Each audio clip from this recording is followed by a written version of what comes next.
답은 AI 반도체, 또 최대 2차 전지 비교 분석, 2차 전지와 조선 수익의 길, 점상과 함께하는 특별 강연회.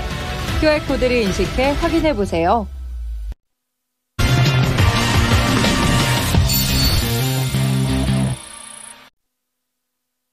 증권통 투자 업데이터 시간입니다. 개장 전에 중요한 리포트들 4가지 골라봤는데요. 오늘 첫 번째로는 코스맥스 함께 살펴보시죠.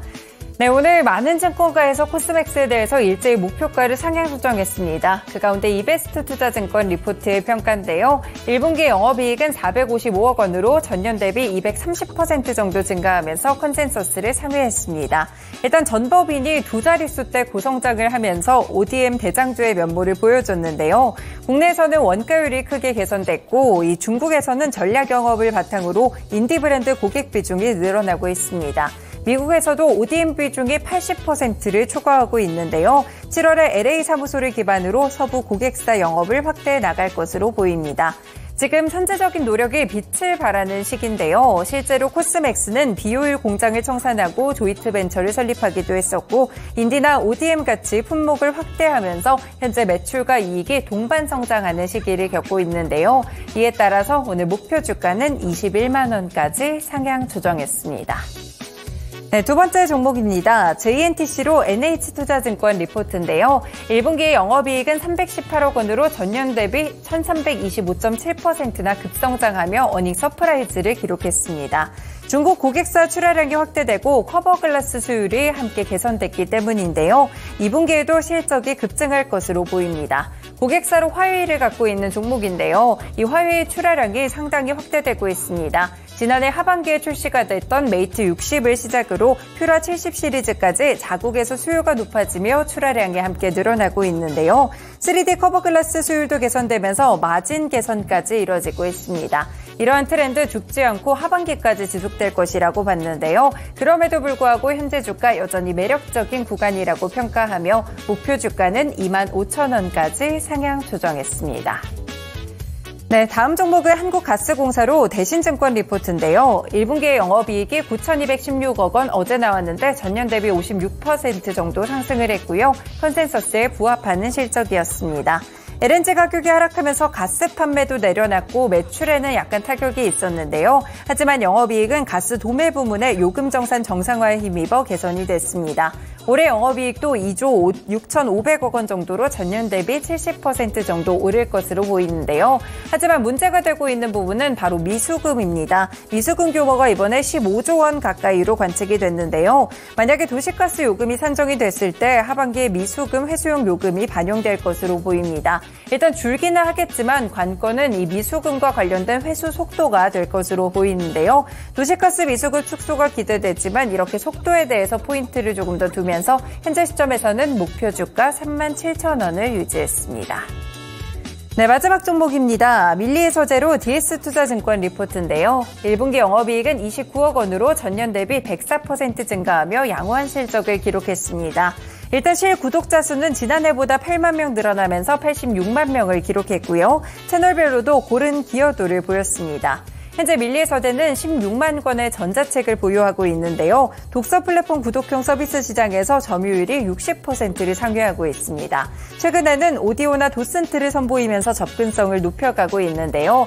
이렇게 구독자 수가 증가하고 있는데 여기에 신사업과 관련된 모멘텀도 있습니다. 바로 창작 플랫폼 밀리로드인데요. 이를 통한 추가 수익이 기대됩니다. 이 밀리로드에서는 누구나 자유롭게 글을 쓸 수가 있고 인기 작품은 이 도서로 출간이 될 수가 있는데요. 추가적인 성장 여력이 있는데 큰 계절성 없이 가입자 성장에 기반한 실적 확대를 보여주고 있습니다. 다만 현재 시점에서 목표 주가는 따로 제시하지 않았습니다.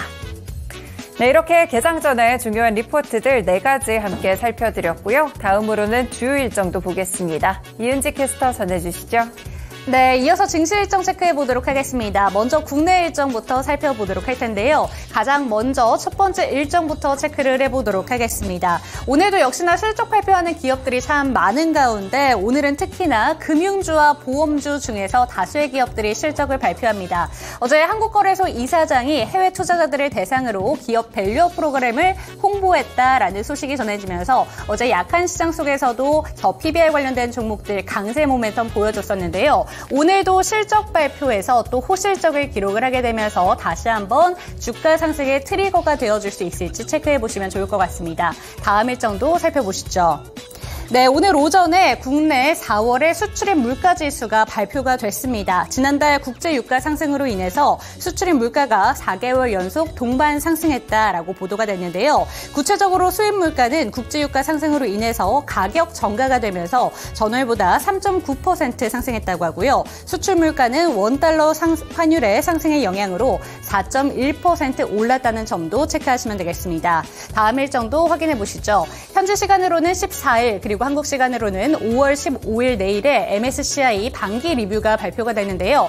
편입 관련된 종목으로는 HD 현대일렉트릭, 알테오젠과 엔캠이 있고요. 편출 관련된 종목으로는 삼성증권과 강원랜드, 한온시스템, 카카오페이 등이 거론이 되고 있습니다.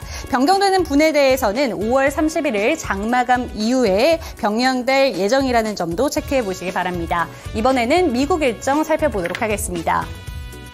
네, 오늘 미국에서는 정말 다양한 행사들이 열리게 되는데요. 가장 먼저 구글에서 연례 개발자 행사가 개최가 됩니다. 오늘부터 내일까지 양일간 개최되는데요. 제미나이의 새 버전과 함께 에디션, 그리고 새로운 AI 모델과 안드로이드 15 AI 기능 등이 발표될 예정입니다. 최근 다양한 AI 호재성 이슈들이 들어오면서 AI 관련된 종목들이 다시 한번 시장에서 부각을 받고 있는데요. 오늘 이슈들이 또 산적해 있기 때문에 다시 한번 주가 상승이 받아갈 수 있을지 그 연속성 체크해 보시면 좋을 것 같고요.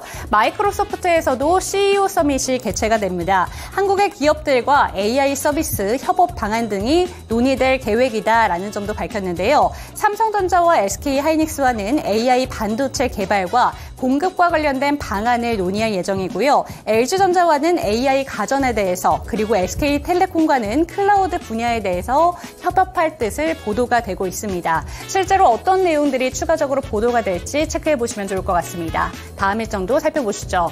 오늘 바이든이 대중국 산업 신규 관세 부과를 발표하게 되는데요. 이 내용을 앞두고 있기 때문에 어제 시간의 거래에서는 철강과 알루미늄 관련된 종목들이 부각을 받으면서 시간의 거래에서 상한가를 기록하는 종목도 있었습니다. 그렇기 때문에 실제적으로 이 관세 부과 발표에 의해서 그 호재성 뉴스가 될 수 있다는 점 체크하시고요. 그 수혜를 볼 수 있는 우리의 종목들은 어떤 점이 있는지도 체크해 보시면 좋을 것 같습니다. 다음 일정도 살펴보시죠. 우리 시간으로 9시 30분에 미국의 4월 PPI 물가지수가 발표되고요. 11시에는 파월 의장의 연설이 공개가 됩니다. 파월 의장의 연설 공개를 앞두고 물가지수에 대해서 어떠한 의견 변화가 있을 것인가 이런 부분들이 기대가 되고 있는데 연설까지 꼼꼼히 체크해 보시기 바랍니다. 지금까지 증시 일정 전해드렸습니다.